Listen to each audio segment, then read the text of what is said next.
Welcome to It Gets Weird, our comedy show where we explore the unusual, the unbelievable, and the unexplained to try to make your world a little weirder. I'm Nile. And I'm Kyle. And Nile, this week I just wanted to say that if I kind of come in this one just kind of slow and lethargic, I mean, you already saw I've got a beer in hand, right? Which is like, that's... And not just a beer, but an ice beer. Yeah. Yeah, this so is that bad boy's like 8 or 9%. It's 8%, so it's like it's really gonna hit me. But what I was gonna say is I actually can also this week, if people are like, oh my god, why is Kyle so he's just slow and lethargic and not as upbeat as he used to be? I can cite the Alex Jones defense. Not the like, I totally didn't, fuck over the people of Sandy Hook. No, it's the I ate a big bowl of chili today defense, which I'm going to cite right now. I had a big bowl of chili. Now, here's the good news. Good news and bad news. Good news, it's a vegetarian chili, so I don't have the meat going on to really weigh me down. Bad news, it was a bowl of chili, so it is, it does have its own weight. It is still heavy. Yeah, exactly. So I'm going to do my best to fight that chili, and I'm going to fight this beer that I'm actively drinking. And, if I fuck it up, not every episode's going to be a winner. So... That's a great energy to start the show off. I might be lethargic and kind of make the episode bad, but we'll get through it. Like, I know that off mic before the episode started, it's like, I've been having kind of an anxious, stressy day. Yeah. Busy at work and stuff. I maybe shouldn't do that to you when you admitted to having an anxious and stressful day. So I apologize to you, Nile, and to the listener. I say, deal with it. I don't know. You kind of just have to put up with it. Whatever we put out, that's what you're listening to, buddy.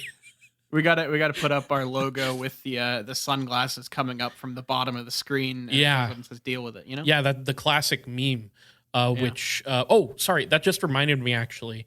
I don't know why, but I think we have. Do we have a meme-mail? I think we have a meme-mail. If that's something you're interested in.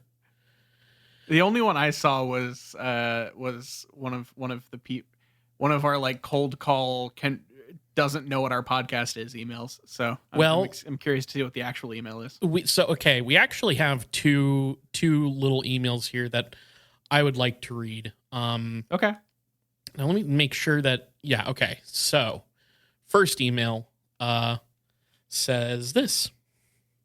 Hi, It Gets Weird. First time emailer, long time burger. Now that makes sense if you know that she has signed this email as Filth Burger, which shouts out to Filth Burger. I see her in our Twitch chat sometimes, and me and Filth Burger maybe go back a bit, but she says first time emailer, long time burger, which is, I love that. I have memories of reading the words snappy tomato pizza on a fairly regular basis, even though I've never been to Indiana. Now, for those who may not remember, we recently talked about local pizza things, pizza chains and pizza restaurants, and snappy tomato. I'm well acquainted with snappy tomato. Yeah, same. She says, it's just a set of words that I read over and over again as a child that then lay dormant until being activated by your podcast.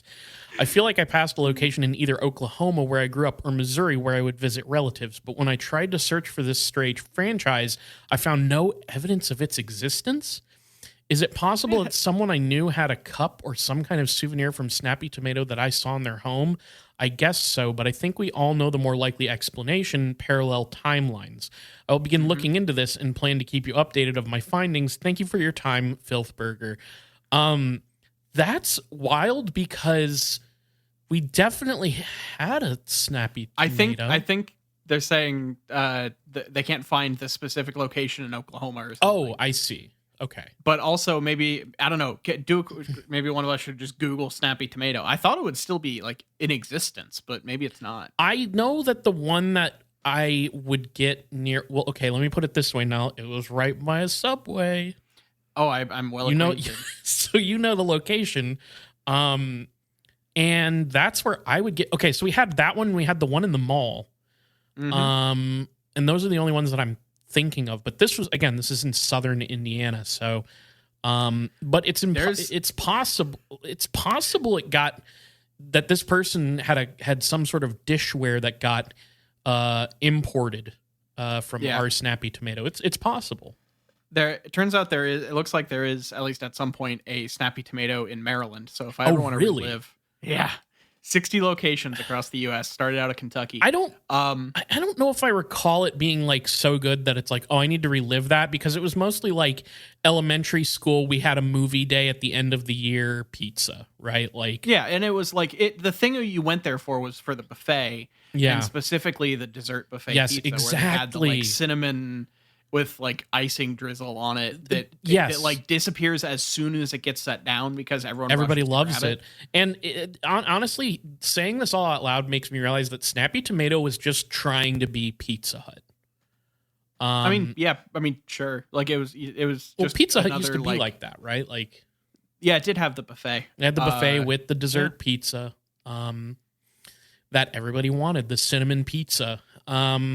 But yeah, I don't think it exists anymore. I genuinely like the two locations, at least that I know of in our hometown, definitely not at those locations anymore. So I don't know. It still is. You can order online in a Snap. I don't know where the locations are, but there are. The franchise still exists. Sorry, I forgot to mention that. But we might be in parallel timelines. Right. Well, yeah, that's the other thing that we need to really consider. And the other way to sort of solve the Snappy Tomato mystery is to get CERN on the phone, get those guys on the horn and see what's going on over there. See if they did any pizza parallel timeline merging or anything like that. Now we do have another email if you don't mind. And this email says the title is "No one listens to me about that damn dog," and it's signed by Louisiana. So this might be a representative of the state, or this could be. Look, we wanted state representation to listen to the podcast. We tried to get it into the government. So this is great. Okay, well, Louisiana says, "Hello, weirdos. Long time, longer, first time shorter." Is that what it actually says? Yeah, that's actually what it says. Hello, weirdos. Long time, longer, first time shorter. Which is good. Of food. Why of food? Why do they call it oven when you oven the cold food of out hot eat the food? Is the sort of vibe of that. Hello, weirdos. Long time, longer, first time shorter, or something like that. I meant to send this last week, but I got a respiratory infection and everything is a blur. I am sorry to hear that. I've been a loyal listener to y'all for years, and I'm also from America's favorite intersection, good old Indiana. I grew up in a somewhat paranormal hotspot called Terre Haute, and I've since moved to another city in another state. Yeah, we've been to Terre Haute. I've been to some band competitions in Terre Haute. I know about that place. I've tinkled the ivories of a saxophone in Terre Haute before. Yeah, I tinkled the ivories up in Terre Haute a couple times myself. Earlier this month, while I was helping out a friend, we got on the topic of cryptids. I've always loved cryptids since I was a kid and was excited to tell them about my local guy of Stiffy Green, which they immediately started roasting.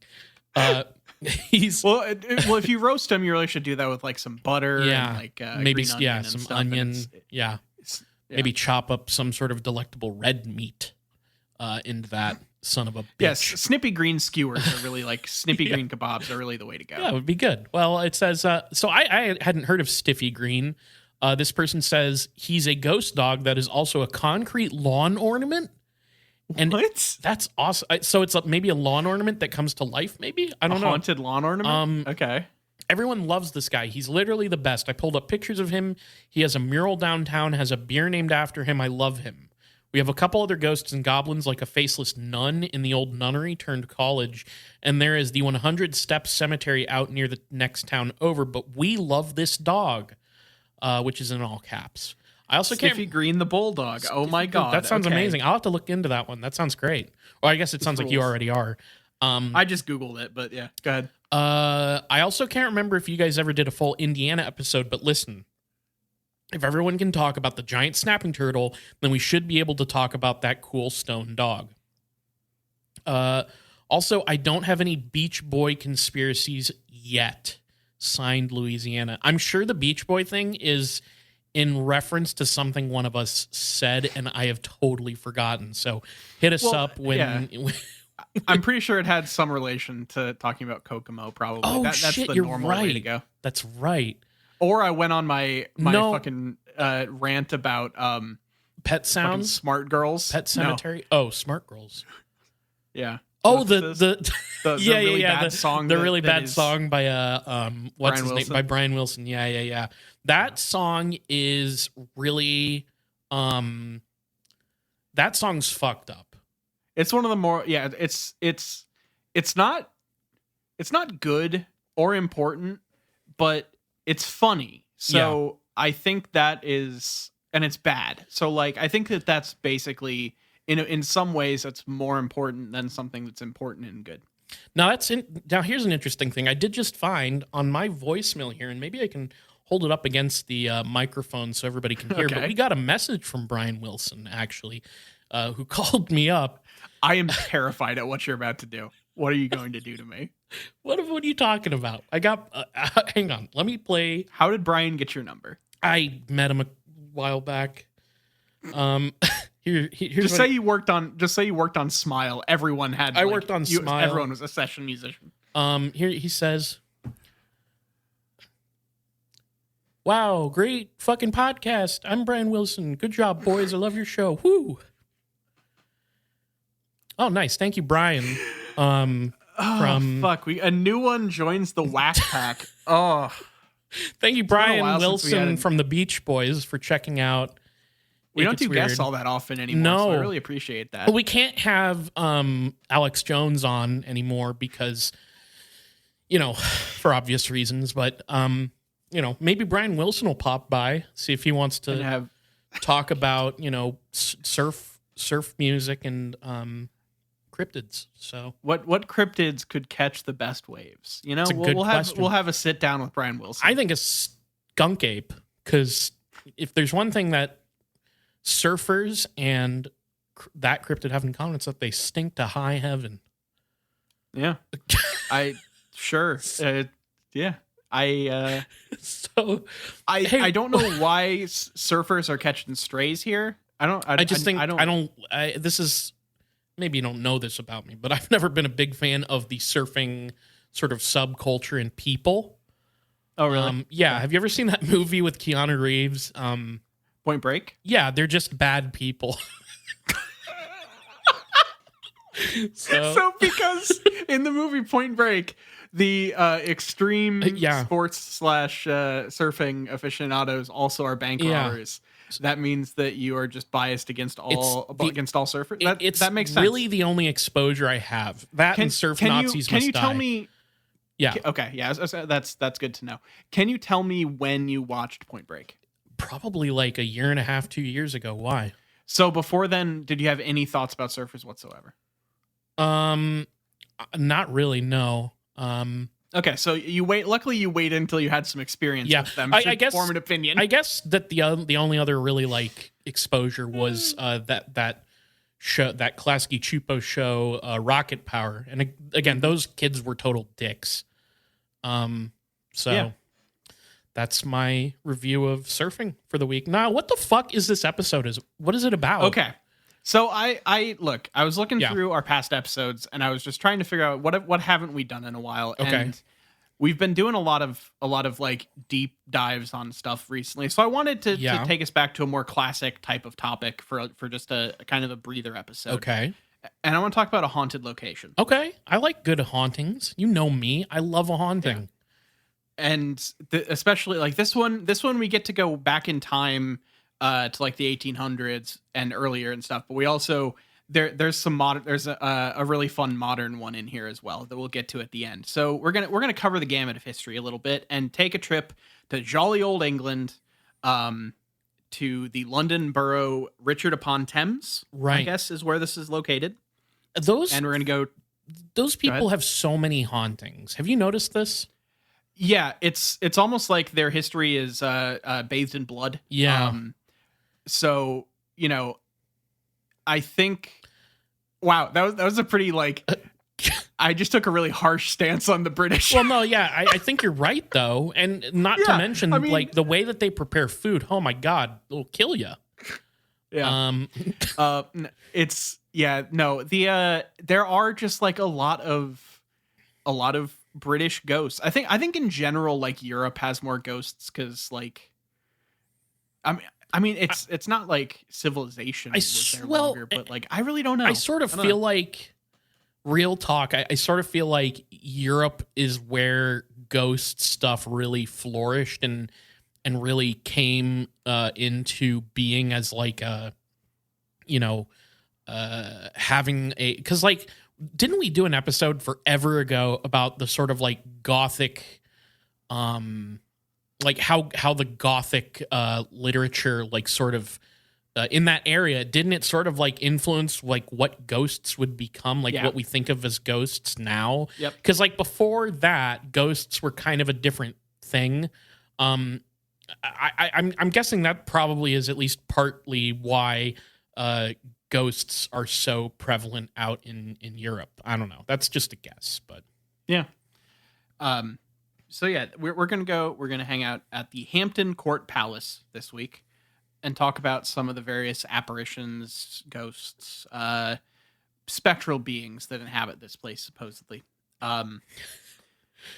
Do you know this place at all? Does this ring a bell? It sounds familiar, but I could be thinking of the hotel chain. Oh yeah, totally fair. There is like, I wonder if that might be where the Hampton name comes from. I really don't. I don't know. And I'm not Googling it. Yeah, fuck no. This is like, so this place is very old. It was originally the building of it began in 1514. So this place is like ancient. Actually, I don't know if that's literally ancient, but it's fucking hundreds. Might as well be. Anything older than like 100 years ago is ancient, basically. Yeah. So fair enough. It started being built by Cardinal Thomas Wolsey, who was the chief minister for Henry VIII. So what you will find out is that at least two of these supposed ghosts that haunt this place are two of Henry VIII's wives that he killed. Yeah, see, now that might be another indicator as to why there is such a haunted history out there, is because of people like Henry VIII doing shit like that. That's sort of, bound to, create a ghost. Yeah, stir up some bad energies. You know, when you just have powerful people murdering people for no reason. The like, eventually Wolsey kind of fell out of favor, and he had to like give the palace to the king, and so the king just moved in and like and it became one of his most favorite places to hang out and be. Like, it was one of his favorite houses throughout the rest of his life. And he actually then added a bunch of property to it. Like he added to it, made it much bigger once he took it over. And he then it kind of goes just kind of nothing happens, but the next big kind of stage is around the early 1690s when William III decides to do a bunch of renovations on the place to try to make it rival the Palace of Versailles. Okay. Which ended up like fucking up a lot of the stuff that was already there in favor of doing like, trying to mimic something else. So there's this kind of like clash a little bit between some of the older architecture and some of the like later as in 1690s. Not as in like this is a pattern among the wealthy royal types, because like I seem to recall one of my last haunting and ghost episodes being about, I think it was called Palace Linares, I think is what it was called. Yeah. And the whole thing there was also about how like they were trying to be more impressive than like nearby royal architecture. Like basically they made an insanely clashy smorgasbord of different like styles and dumped a bunch of money into renovating their place so that they could be like the coolest fucking rich people on the block, which also just served to piss off the locals. It just, I don't know, feels like a pattern, just kind of throwing a bunch of fancy shit at the wall and letting it, muck up your aesthetic. Yeah, this place, like, it specifically, they talk about how it is a juxtaposition, or at least at this time, and I think some of it still persists, of like Tudor and fucking Baroque architecture or whatever. So it has like it has this kind of weird vibe to it in that way if you're into like specific period architecture. Mm-hmm. And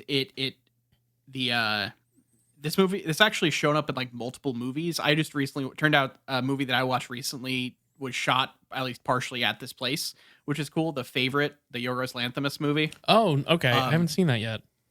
It's really good. And it like I have literally around the turn of the like 1900s, it was this place sold a lot of postcards of like fake ghost photography because it was like, but even at that point, people thought there were ghosts there. And there's literally a ghost postcard that I have here that I think I can like identify as a room from the movie. Oh, The Favorite, nice. Which is nice. just kind of fun. That's cool. Yeah. So it's fun to see these things pop up and it's like, oh, I do have some context for this fucking place that I'll never go. Anyway, so it kind of passed through royals' hands and stuff for a while. But the last monarch to live there was King George II. And nowadays it's just a big tourist attraction. There's like a massive gardens on site. There's like there's a lot of stuff from the Royal Art Gallery there. Like there's a whole it almost is like a living museum, art museum place now where you can go. And they do, I guess, some like maybe just around Halloween, they actually do ghost tours, which would be interesting to see. Yeah. But mostly this place is just like a tourist attraction now. It is run as a historical landmark that they upkeep with art and make it nice to come visit. Yeah, this is the end point of all haunted locations, by the way. Yeah. Or at least that's the ideal end for all haunted locations, is to turn it into a tourist trap. Yep. So there's a lot more to the history of it. A bunch of like wild shit happened here, including some stuff that we'll talk about while we talk about the ghosts and everything. But it's just this is just a place with a lot of history, therefore it has a lot of ghosts, Yeah. It's that kind of thing.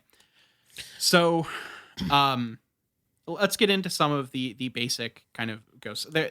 There's like an interesting mix of like stories with no information and then like two that have like a whole fucking history to them, So one of the kind of just basic ones is there's a specific staircase called the Silver Stick Stairs, which you might realize that the silver stick is referring to a candlestick. Oh, okay. Like a silver candle. And that is basically related to the ghost there. It's basically named after what the apparition is. Now, because please tell me that this is an apparition that, carries around a candlestick, maybe has a pointed hat with a little fluffy ball on the end, and wears slippers, and has a whole honk shoe me me me routine. Like maybe you hear honk shoe me me me when you kind of are walking down the halls. Am I anywhere near nailing this guy? No. Oh, well, well, not really, but like there is a candlestick involved, and it is someone. So this is actually supposedly the ghost of Henry VIII's third wife, Jane Seymour, who died from post-birth complications at this location only a few days after delivering Prince Edward, the first son of Henry VIII. That's got to be another huge factor in creating ghosts, is like giving birth to kids was like way worse back then. Like it sucks now. Yeah. But back then it was like, oh man, flip a coin Yeah. on your survival there. Anyways. Yeah. So Jane is supposedly seen like climbing these stairs holding a candlestick, or holding like a tapered candle. And people are supposedly just like get intense feelings of like grief and sadness at times while going through this staircase. This is the staircase that led up to the room where Jane gave birth and died. And sometimes the sightings seem to be more frequent around the anniversary of Prince Edward's birth in October. So it tends to people at least think that you see the ghost more frequently around then. Mm. So that's one of the two wives that is supposedly haunts this place. This is multiple wives territory. I forgot. Yeah, the other one is Catherine Howard, who was the fifth wife of Henry VIII, and supposedly is a much bigger presence on site. Like she's probably the most traditionally known ghost of this place. There's the modern one went kind of viral, so we'll get to that and we'll talk about it. It's kind of different, but in terms of like your traditional ghosts, this is the big one. Dude, do you ever think about how fucked up ghosts are going to be in the future? I like, short answer, yes. It is like, first, like that question really has to start with what you think ghosts are and like how they work. Well, okay, but I'm going by the logic of like this type of thing that we're describing here, where it's like, oh, this person died in this tragic way, and their spirit lingers to sort of, moan about that tragedy. So like, they tend to operate in a way that feels, like attached to the time and history that they're in, usually. Carrying a candlestick around. Like, who the fuck in 2024 is doing that except people who are honk shoe me pilled? So in like 50 years, people are going to be trying to figure out what model iPhone that people are carrying. Oh, this person's carrying an iPhone 6. That's crazy. Like, think about how fucked up, like, spurned wives, the ghosts of spurned wives. Like, think about how fucked up Grimes, Elon Musk's ex, is going to be when she's a ghost. I was wondering if you were fucking bringing up that stupid goddamn tweet. Because, so Elon Musk was tweeting about his ex-wife, which is always a normal thing to... No, he was talking about signs of the downfall of Western civilization. It didn't have anything to do with his wife specific. No, I'm kidding. Well... He was bitching about his ex-wife. Which is really funny. Twitter. First of all, it's a funny thing to do, and I think you should keep doing it. Because it's like, I am a sick man who occasionally enjoys the schadenfreude and seeing, people really, bear their whole ass. I like it when a bad person just bears their whole ass, or their asshole. And Elon Musk has a tendency to do both. Regularly. So like, when Grimes and Elon Musk pass away in the next 5 to 10 years, when they both try Neuralink. Yeah. When Elon Musk gets hooked up to his ape chip and fries his own brain, who are we kidding? He's not going to test that on himself. But he might on Grimes. And, Grimes is going to come back as the most fucked up spirit have you listened to her albums? Like, she is going to be seriously deranged when she comes. It's going to be like part hauntingly beautiful and part like terrifying. It's going to be like, like just really incomprehensible haunting. She'll like kind of do that ethereal like dance type shit that she does, and her moaning will kind of be this beautiful voice on the wind, but then she'll also like I don't know, what's something weird that she did. She'll like a terrible odor will accompany her that smells like burning grease and computer chips and burning computer chips, something like that. Here is my my main knowledge about Grimes. She was married to Elon Musk. Yeah. At least one of her albums is Mucore. Yeah, it's a pretty decent album. And I've heard one song from I think that album that I didn't really like. Okay, I it's fine. The album's it's a little overblown, but it's not. It's fine. She just like. Sorry. I don't mean to jump in. No, I like good. that album. I just like, but it's like, yeah, I'm sure all of your fucking references are really great. I just don't understand. No, it's okay. You just need to understand that she's like crazy and like thinks that crazy's not a very nice word. She thinks that she's fucking who's the really cool Icelandic singer? Bjork. Yeah, she kind of thinks she's like Bjork. But Bjork is cooler. Oh, I do know one other thing about her. Yeah. I know what she named her kid. Yeah, XYZ colon Yeah. apostrophe. It's got an X in it, which is another theme with Elon Musk. But anyways, I'm just saying their ghosts are going to be like fucked up, dude. That's all I'm really saying. Ugh. Anyway, so talking about fucked up ghosts, let's talk about the ghost of Catherine Howard, Henry VIII's fifth wife. There's like a corridor in the palace named the Haunted Gallery that specifically is kind of named after the frequent sightings of her ghost. So just for a little bit of history, for those that don't know, Catherine was beheaded at the Tower of London in 1542 at the age of 19 for adultery and treason. And I have the story here because it kind of will go, but like it's kind of a tragic young death. She married very young and got murdered. Great. So Good. in the autumn, so the story goes that in the autumn of 1541, for 13 days, that there was this kind of crisis happening at Hampton Court in what is now known as the Haunted Gallery. It originally went from the king and queen's private apartments past their all of their like chambers and everything to the council chamber at the far end, so basically like this was like the main thoroughfare for the king and the people living there. And a lot of the stuff was demolished in that revamp that we talked about in like 1690. So not all of this is still there, but it all started when a 50-year-old King Henry VIII, who had married someone who was at that point 19, they had just come back from a 5-month tour of the northern counties. And they were celebrating the first day of the Feast of All Saints, which is one of kind of their is that like a kind of obligations, pre-Christmas type deal?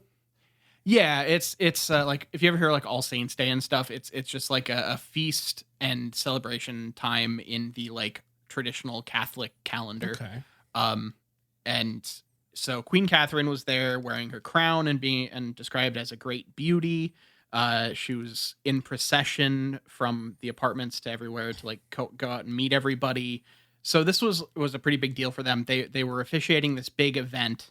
And her husband had hired this guy who was the Bishop of Lincoln to offer up prayers for the service and everything and be a part of this thing. And that guy named Francis Dereham, the Bishop of Lincoln, then joined the household staff that summer.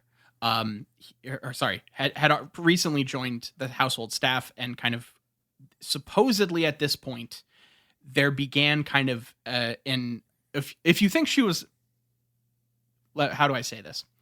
Basically, the king thought that this guy was having an affair with Queen Catherine. Okay. That's what's happening here. He thinks that there was, and this guy had a past that they uncovered after this stuff started.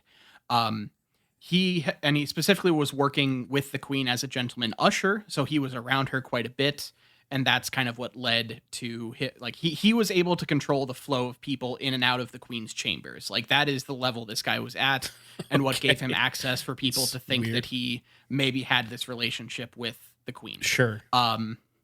So he was kind of a braggadocious guy. He made kind of a spectacle of himself and kind of lorded over people a bit. Yeah, so I'm fucking the queen.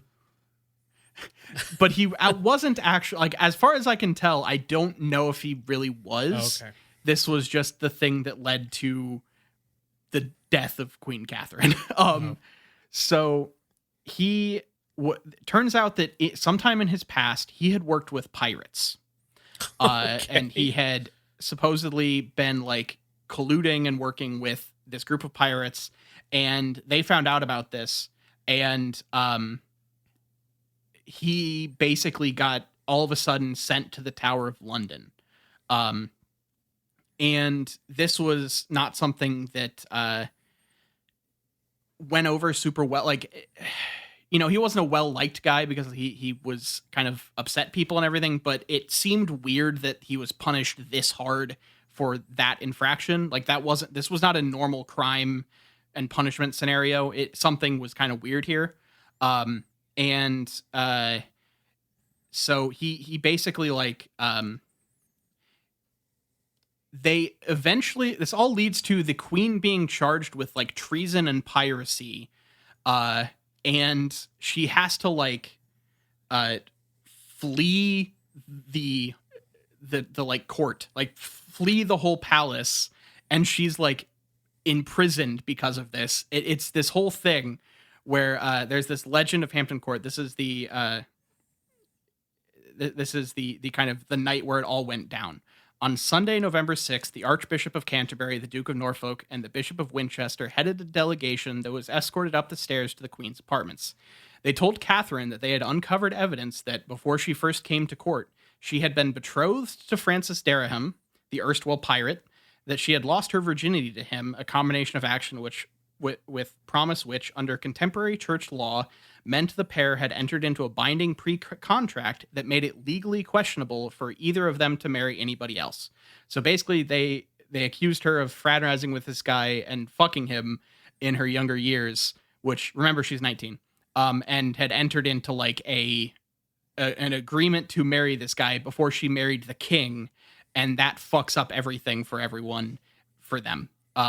And this led to basically everyone being like, this led to the Queen's death. She dismissed all of this stuff. She said it was nonsense. And this led to her basically having a breakdown. And she started to panic and decided that she had to like dash past the guards to get in to see the king to try to like clear her name. And the guards caught her, dragged her back to her rooms, and then she was basically like executed. What the like fuck? She was trying to clear her name. Yeah. So wait, sorry, but what the fuck was going on here? Like, Henry VIII was not kind of unwell man, maybe. Yeah, he'd already murdered look, this was his fifth wife. He had a tendency to just kill them, dude, when they didn't give him heirs, and this was just kind of like a thing. It's such a shame because, like, if they'd had Midwest emo and pop punk back then, I think he would have gotten out okay and not done a bunch of wife killing. That's actually the only thing staving off the pop punk fans from killing people. Is that if access he'd listened to to some music. like Grown Ups or Algernon Cadwallader, seriously, we could have saved them. You know, seriously, it like fucking what's that big pop punk band that everybody loves? Which one? Name one. What era are we talking about? Any? There's all like state champs, 4 years strong. 4 years strong. 4 years strong keeps the misogynists from sort of like getting out of bounds. They're too busy, doing their fucking cartwheels at the 4 years strong show to go out and just, kill. The idea of the normal crowd of a 4 year strong show, which I think at this point I think we're around the right age for that.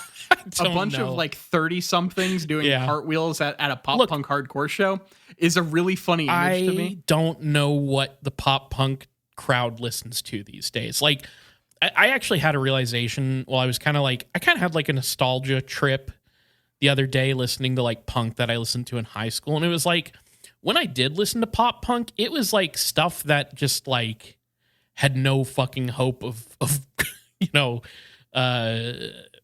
that sounds really pretentious, but like, the kind of shit I'm talking about, that like it's going to like kind of be in its own little bubble and never be in that sort of, I don't know what I'm trying to say here. Do you want to launch me into a rant on how fucking useless the term pop punk has become? If post in there post-hardcore as well, like pointless. Both of them mean 16 different things depending on who you ask, and none of them are like tied to each other. So it's just, and yet everyone supposedly is pop punk. And yet, you know what I mean when I talk about a pop punk type guy. Yeah, the modern equivalent of a defend pop punk. Yes, guy. You can picture that guy. I feel that conversation actually made me feel remarkably old right now, and I really regret it. Oh, do you sometimes remember that time marches on and music continues to come out that you've never heard of? I don't know what the fuck's going on in the pop punk scene and haven't known for probably 15 years. So, anyway, man, there's a bunch of stuff's happening. I don't keep up with pop punk as much as I keep up with like some hardcore and stuff. But I don't keep up with everything anymore. Oh fuck. Okay. So the most common stuff that people experience when they're in the haunted gallery, is basically strange strange feelings, cold sensations, dizziness, all that kind of stuff. The kind of stuff where you like pass over a ghost and feel tingly and stuff. All cold spots, all that kind of stuff. But there were supposedly 2 women who fainted in exactly the same spot in the haunted gallery on the same day in 1999. I didn't find like a lot of detail on that, but supposedly on tours of the room in 1999 on the same day, 2 women fainted in the same place. Wow. So maybe they saw Henry VIII's ghost and he was fucking picking up change to a One Step Closer tune. So Jesus Christ. Sorry. Now, was One Step Closer a thing that you just thought of, or are you Googling? No, One Step Closer is a band that I actually have thought of. So, okay. Good band. Yeah, I like One Step Closer. Fine. If you like melodic tinged hardcore, go check out One Step Closer. So 10 years after the 1999 faintings, the gallery was redecorated, and a ghost guide named Sarah Slater was supposedly stated that once like they changed a bunch of the decorations, people started to feel really dizzy in the room, and even a supposed ghost skeptic named Lucy Worlsley admitted feeling a feeling of coldness in the room. So like I don't know if the changes really did a lot, but even after they like changed the room a decent amount, the things still happened, basically, I guess is what they're trying to get across there. So this stuff kind of persists, even though a lot of the like rooms got fucked up in the 1600s. So a lot of the places that these people lived aren't still there, but so I guess like, I don't know. This is one of those things. I don't know how ghosts work. Because like no one does, Nile. Yeah. And that's the problem. I know. But like it's the idea of like an entire structure being torn down and rebuilt, and then they're still, but I guess like that's like poltergeist and stuff. They supposedly do that. So it's weird to me that they redid this whole place in like 1690, and then ghosts from before then are still just like fucking around, you know? Yeah. It's a real, ghost of Theseus problem, but it's that's a good point. It's I think that just it's kind of, I'm going to be real with you, I think it's a little arbitrary. It's kind of like ghosts. What's the Barkley Shut Up and Jam screenshot quote? Ghosts are, sort of like dogs. They behave in an arbitrary manner. That's a really, God, I got the weird polls in tonight, but for those of you who know, yeah. So there are a couple other quick little haunting areas that we can talk about before we get to the more modern one. This is just like a scattered event. This was from a place called the Queen's Gallery, which is the gallery in the Queen's chambers, basically. There was a group of staff that was preparing for an evening function at the palace. And this was when the building was closed to the public. So the people that were there were only people that worked there, basically. So this is modern. They heard the sound of this door at the end of this gallery opening, and they all just kind of dismissed it, continued to chat amongst themselves. But then a set of footsteps started to come towards them, and they don't say specifically what it was, but they said there was something odd about the footsteps that like stuck out to them. It didn't seem like just normal person's footsteps, but they didn't give a lot of specifics. And this led to a bunch of them getting very startled and trying to leave and run out of the gallery. And once they kind of settled back in, they went back in the room and no one was there. So either someone snuck up on a bunch of people and just scared them, or there was a ghost here. It's like, could be either this one. Is a pretty vague story, but this is the kind of stuff you'll hear if you go on ghost tours there. Sure. These are the kind of things that they'll talk about as like modern spooky, weird stuff, footsteps. Yeah. So there's another place. There's actually another haunted staircase in here called the Queen's Staircase. And this is supposed sorry, I'm sorry. Queen's gallery, Queen's staircase. I've been noticing Queen a lot. What about the kings? What about the men? I'm thinking it's high time that we put get murdered. Spotlight on the men for once. Good Lord. Yeah. Fucking, I mean, I don't know. Whatever. We can do the Queen's staircase if you want. Whatever. Yeah. So in this case, this is a staircase leading up to the Queen's chambers. Oh, that okay. And that explains during it. an evening ghost tour that they do around Halloween times and everything, a tour guide rested his hand on the banister as he was talking about the history of this staircase to the group that he was taking around the palace. And basically one person on the tour supposedly spotted another hand, spectral hand, behind his hand on the banister. And in another instance, people claim to have seen, a professional medium claimed to have seen a white cloudy figure behind that same tour guide on the same staircase, who some people will think is Jane Seymour, but that's, So there's this staircase, I guess was just this one fucking tour guide.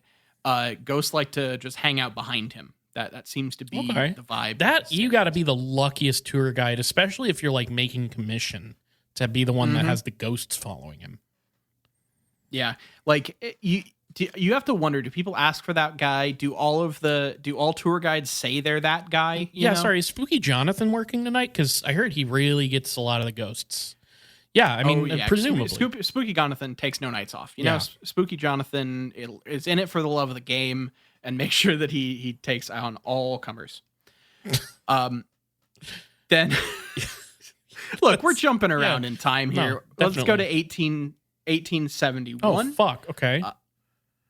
So this was like on the grounds. It wasn't in the building proper. But an elderly woman who lived in one of the residential properties on the grounds complained about loud noises in her living space, like in her like common room area. She supposedly had been kept awake all night by sounds of knocking and banging on her wall. Everyone just basically ignored this woman for a while, insisting that she was senile, until one day when they were excavating near her place one time to build a fountain, and two skeletons of men were uncovered. Oh, okay. Buried underneath, like basically like right in her, near her walls. Okay. So they were supposed to be some. I don't think. Look, this is one of those things that I don't think is a slur, but it sounds like one. So if this is a weird term for people whatever, it's the British. It's safe to assume. Yeah. So supposedly these men ran afoul of Roundhead soldiers during the Civil War in that time, back in like the 1600s. And once these skeletons were given a proper burial, everything stopped. So basically, once they laid them to rest properly, the apartment. Could it be that they mean bald for Roundhead? Oh, maybe no. It's capital R, so I'm assuming it's referring to some type of helmet or something. Oh, okay.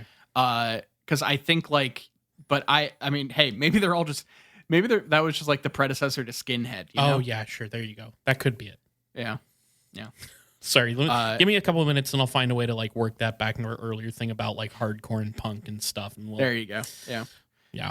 Look, we're gonna start a subsection of Skinhead Oi that's called Roundhead, and you wear like 1600s military garb while playing. and you have to bagpipes have to be involved somehow. Sure. Yeah, we'll do that. Thanks for agreeing to that with me. So there also are some people who will claim that the ghost of Anne Boleyn has been seen. Oh, the other Boleyn. Yes. Man, sorry. You just reminded me that my ex-girlfriend dragged me to the other Boleyn. Oh, I remember that actually. Sucks. I'm sorry. Yeah, that movie's bad. Yeah. Anyway, yeah. So Hampton Court is supposedly one of the places that Anne Boleyn's ghost has been seen. However, like how she is seen differs from tale to tale. Her dress color varies between black to blue, and others just like ghostly white. And certain accounts claim that she appears headless after, of course, she was beheaded. but other people have seen her with her. Some accounts say her dress is blue. Others say it's gold. Yeah. You got your yaddle. Yeah, what was that fucking one, man? Some accounts claim that she moans the word Yanny. Others think that she moans the word Laurel. There you go. Man, I remember when there was nothing going on in life except looking at the internet and going slowly more and more insane. Anyways, yeah, it wasn't good for the nation's mental health. No. So, supposedly Anne is just like moves slowly and like people describe her ghost as looking sad, and she just supposedly wanders around various places in Hampton Court. I don't have any specific sightings, but one of the last bigger ghosts is the ghost of Sybil Penn, who was the nurse of Prince Edward. She basically started to work with the royals for Elizabeth I during the smallpox infestation in 1562, but ended up catching the pox herself and died shortly afterwards. She was buried at St. Mary's Church near the palace. Her apparition didn't really start appearing until approximately 1829, when supposedly Sybil's tomb was disturbed when there were renovations on the church. And after that date, people started to see a gray lady walking the corridors of the apartments and the clock court at the palace. Jesus, it sounds like there is Sybil Unrest. God, fuck off. That is a good one, though. Thanks. Fuck you, but one of the things, good on you. Look, I have to respect it. Game recognized game. So, her spirit is supposed to be linked to this mysterious spinning wheel that will get brought up when you look up ghosts of this place. And here's the thing: I can't confirm whether or not this spinning wheel ever actually existed, because some places talk about this story as kind of just like a fun little legend, and other places talk about it as like a historical truth. But supposedly, one of the families that had lived at in this area or in this house at one point, named the Ponsonby family, were living in one of the apartments when they were disrupted by the sound of a spinning wheel coming from behind a wall. You might notice a pattern here. And the tenant got like so curious about this that he eventually knocked the wall out to find an old faulty spinning wheel that was like literally whirring in his walls. And this supposedly was some people think was the spinning wheel of the ghost of Sybil Penn. Oh, okay. Oh, like spinning yarn? Yes. Yeah, sorry. Spinning wheel as in like Rumpelstiltskin fucking like loom. I didn't know if this was going to be like the earliest, iteration of the Wheel of Fortune or something. Oh, yeah, no. Wheel of Moralities, turn, turn, turn. Tell us the lessons that we must learn, Exactly. All right. So to cap this off, let's jump all the way up, baby. Let's jump all the way up to 2003. Oh, fuck. That's okay. So post 9/11. Sort of. Good context, yes, has to be said.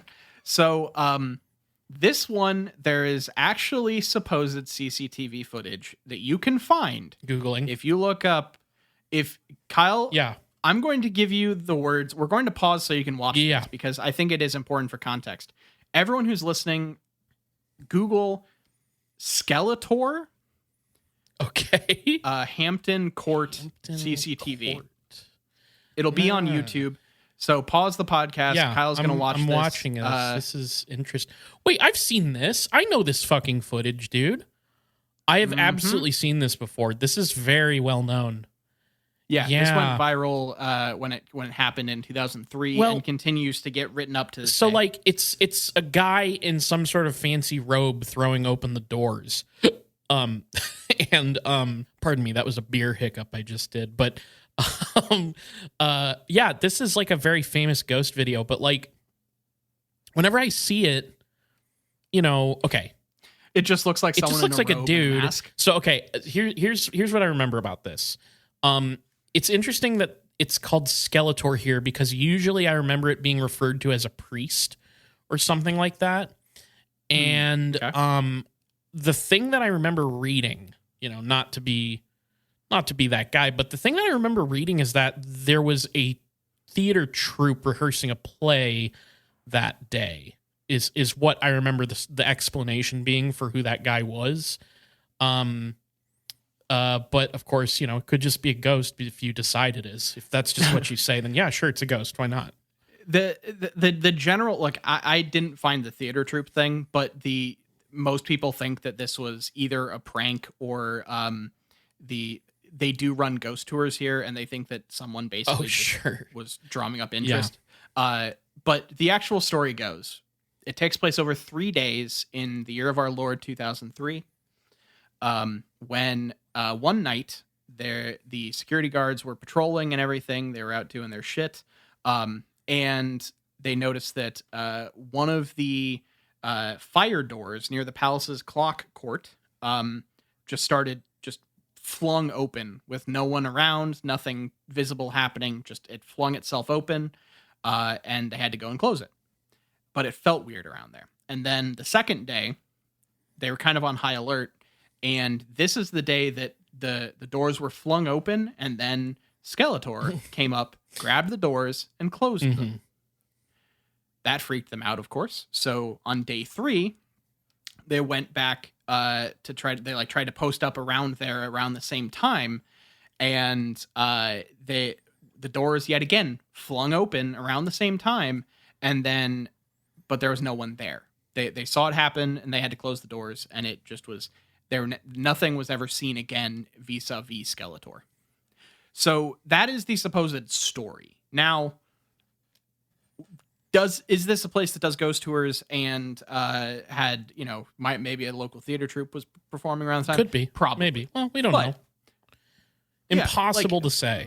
Look, impossible to say for sure. So might as well live in the world where a robed fucking skeleton head ghost is like just fucking throwing the doors open like it's the beginning of a musical number in like a medieval town in a now Disney one movie. of the other fun things about that CCTV footage is he does seem to maybe close the doors in the wrong order to the point where he has to open the other door back up and close them in the proper order. Maybe is kind of what I think is going on in this video. That is how that feels. Yes, it kind of looks like that. So I think that does lend some credibility to it, because this ghost, if it's from, the ancient times, it wouldn't know about that kind of door. Yeah, like that's it a wouldn't new know technology. How to close that door so obviously it was unable to. Door technology function, was so you had to try way behind back then. So yeah, definitely a possibility. Yeah. That could be a good clue. But it's really funny how like the CCTV, like normally ghost footage, it's like a little smear in a corner or whatever. Right. This guy just fucking steps into a double open door, grabs the big metal doors and pulls them shut wrong, has to open them again and close them again. It is. It's very, and there's Skeletor. So I imagine if Skeletor. CCTV could pick up sound, it would have gotten a nice Yeah. Yeah. It seems comical. Like, this seems like fake ghost footage that someone would put in a movie making fun of paranormal investigators. Yeah. But who am I to say that life doesn't imitate art? Yeah, and exactly. This is a real fucking ghost. I choose to believe it's a real ghost. Yeah. So there have been there was an investigation done in this place. There's actually like a thesis written that you can find, like a scholarly paper about the ghosts of Hampton Court.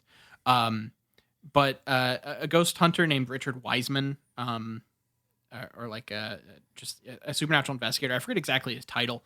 But in 2000, he decided to test the building for supernatural activity. He took several volunteers between believers and non-believers of ghost-like phenomena and kind of separated them out without giving them any prior information to what this place was, and just told them to record anything unusual they found. And he did this as like a control group type thing.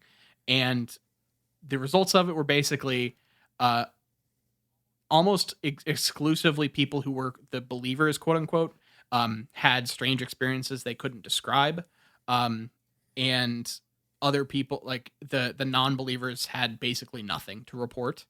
Now, some people will say this wasn't a scientifically run experiment, whatever the fuck. But wait, really? Yeah, but it just like people have tried to do stuff here, and it seems like there is this, like most other places, you're much more likely to have an experience if you already believe in this stuff. So if you want to, just to save people some money, if you're not feeling like you believe in ghosts, then you're probably not going to experience them here. Makes sense. So, yeah.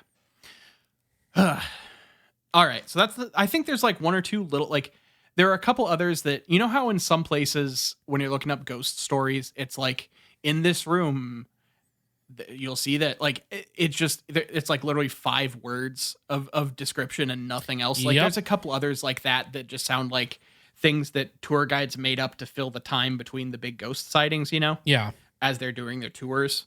But those are the major ones. So I guess we can. Oh, actually, I did find one other site that I found interesting because there were supposedly like called Haunted Earth Ghost World. It's like an old blogspot site. This guy does ghost photography, and he claims to have found taken 2 photos with ghosts in them.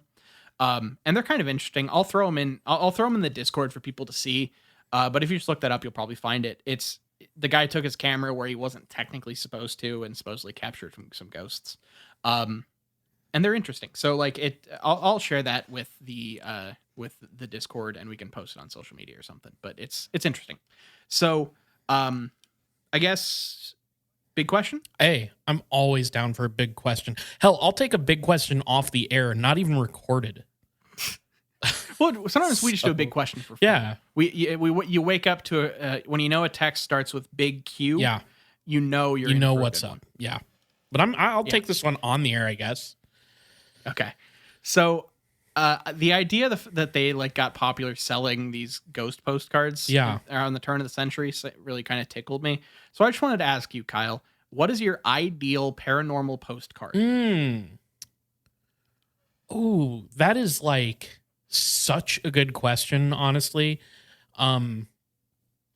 We've talked many times at length on this show how like our topics of interest have sort of like our focus has sort of shifted around over the years doing this show.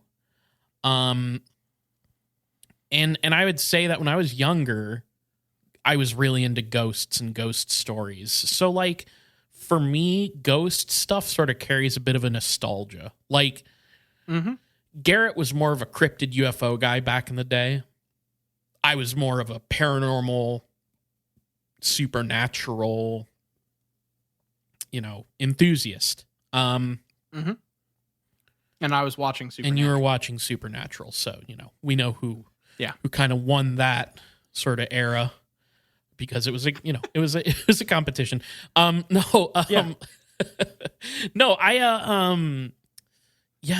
Damn, that's a good question because like I think one of the it's harder because like mine. Do you want me to go? Sure, yeah. Go ahead. So I really should have looked up the name of this thing before I started talking, but I just thought about it. I remember I did an episode where I talked about this ghost lady that was in like a carriage made of skulls. Oh yeah, that was also in Europe, I think. Yeah, it was in England. It was another like manor in England or whatever the fuck. And the idea of like, imagine like an action shot of fucking this like ghostly horse skull carriage. It would be good. I think that would be good. Like that. I don't know exactly. Like maybe a nice like sunset behind, or like a full moon maybe, and I'd be great. Like that. That's the vibe for me, I think. Yeah, I think that's definitely a good one. I do like that. It's a good vibe. It's like a unique ghost. That's like honestly one of the more important things for me is like a unique ghost. Yeah, you don't even get out of bed for just like a woman in white anymore. You got to get something unique going. Yeah, there's so many like generic kinds of ghosts. And it's definitely hard to think. Okay, I have 3. Can I tell you the 3 ones and maybe we can narrow them down? Sure, go ahead. The first one I thought of was the Pink Lady. Okay. Who she is like, she haunts a hotel in North Carolina. And I just think that picture is very striking. If you remember the pink lady, if you look at Pink Lady Ghost, she's like looking out a window or a doorway, I think. It's just a very striking image as far as like ghost photos go. But the other two that I think of is the ghost of the woman ascending a staircase, which is a very famous ghost photo. And I had to look that up, and I believe it is, oh gosh, I'm trying to remember where that's from. But I really, really like that photo. It's a very famous one. And that's really cool. So I always got the impression it was like at a castle somewhere. Looks like it was at the National Maritime Museum in Greenwich, London. So if you're out in London, there you go. That's a nice place where you could get another good postcard. But ghost folk. Here's I think my secret favorite. Okay. You're visiting Spain, right? Yep. You get a fucking photo on a postcard of the Belmez faces. Okay. Those like ghostly phantom faces that appeared in the floor and walls at this person's house. I really like that story for some reason, and the faces are kind of creepy looking. And you know, so it would be like, oh, here I am out in Belmez in out in Spain, and check it out. I got some fucking haunted walls and flooring. Also may have been a hoax, but I kind of love the Belmez faces. Those things are super cool. Any of the things I just said, just look them up. You'll know. And we've covered, I think, every single one of those stories on this podcast. I'm pretty sure. I think so. Yeah. The Belmez faces things, like it always makes me think of this thing that I remember from being a child. One of the few times I actually watched a ghost program was like a face kept appearing in the wooden door of this room in like a sanitarium. Yeah. And that stuck with me for whatever reason. It's like, okay, all the things that I just mentioned too are things that I saw in books as a kid. Cause like the Belmez faces, the lady in pink, the ghost descending a staircase. But the other one that I think of is there's the little boy at the landing at the top of a staircase, which I think is associated. I'm not going to come up with it off the top of my head, but I think it's associated with a poltergeist, like a famous poltergeist case. That's another one that like has stuck with me as ghost photography. So that's some good ones. And Garrett has the photo of the little demon boy in our local mall in our hometown. That could be the postcard. We do need that to be our hometown. Maybe. Yeah, that would be good. Man, that's make me. I keep spinning out ideas of like, oh, what we'll turn that into a fucking ghost postcard. Just a side note, if you want to hear our story about personal experiences with ghosts and Garrett's encounter with the ghost boy at our hometown, that was like our first ever bonus content episode on Patreon. So go ahead and check that out. I think should still be the first if you look episode. I think if you look up personal experiences, you'll find it on our Patreon. Check it out. So yeah, that's my answer. I'd forgotten we did that episode. So did I until I remembered the little demon boy that Garrett is fearful of. So yeah. Oh man. All right. Well, I think that'll wrap us up for the week. Do you want to take care of some business? Let's get right to business. All right. So you can follow us on Twitter at IGW Podcast. You can follow us on Facebook.com/ItGetsWeirdPodcast. And we're gonna we'll be on all your various podcatchers, from Google Play to Apple Podcast, Spotify. If you listen to podcasts somewhere, look up It Gets Weird. Also, side note, Nile, I might be fucking high when I say this, but I think I saw something saying that Apple Podcasts are going away. Oh, what? You know what? Let me before I freak out the viewers. Apple are they just renaming it? Basically? Maybe I saw something news. Apple Podcasts. Maybe I'm out of my mind. Ignore me. You know what? Just when I say shit on this show, don't pay attention to it, is my suggestion. You can follow us on twitch.com/itgetsweird, where sometimes I get on there and do a little video game streaming. Last time we did Lethal Company and Colin from the who is from he comes to our show, but he's also got Culture Roll Call still going strong all these years later. Our sister show, as many of you probably know. So go ahead and check us out there. We also have itgetsweirdpodcast@gmail.com. If you want your email read aloud on the show, please send us something. Send us something interesting. Send us something about a cryptid or a ghost or a UFO. We will read it on the show as long as you don't say anything fucked up. Okay? Not that anyone has ever done that. Just saying, cutting this off at the head. Do not say anything fucked up. Don't say like, oh, Kyle's got a smelly butt or anything stupid like that, okay? So none of that shit. Okay. Patreon.com/itgetsweird. We have a $2 tier and a $5 tier. At the $2 tier, you get access to It Gets Weird TV, where right now Nile and I are going through the X-Files Season 2, and when we're done with that, you get to vote on the next show that we watch and discuss on this podcast. So go ahead and check out the $2 tier for that. But if you want extra stuff, we have a $5 tier, and at the $5 tier, you get another bonus series of episodes from me, from Nile. We do all kinds of stuff on there, so check it out. Whether you donate to the $2 tier or the $5 tier, you get access to the main show 2 days early on Friday instead of Sunday, and you get access to the Discord where we're hanging out, chatting with all of our listeners who donate, talking about cryptids, talking about UFOs, talking about the whole shebang. Conspiracies have been on the table recently, too, so I don't know what I mean when I say Look, so the 200th time you do something like this, sometimes your brain is just like, I gotta change it up, you know? So yeah, go ahead and check out our Patreon. We also have a $1 tier. That's just a tip. You don't get anything out of it except you get satisfaction of giving a tip to your favorite podcast. You're saying, hey, here's $1. Thanks for doing what you do. But if you can't donate to us, please tell your friends, tell your enemies, tell your congressman all about It Gets Weird podcast. All right. Thank you all for listening. Thank you for continuing to support the show. This has been It Gets Weird, and I've been Nile. And I'm Kyle, signing out.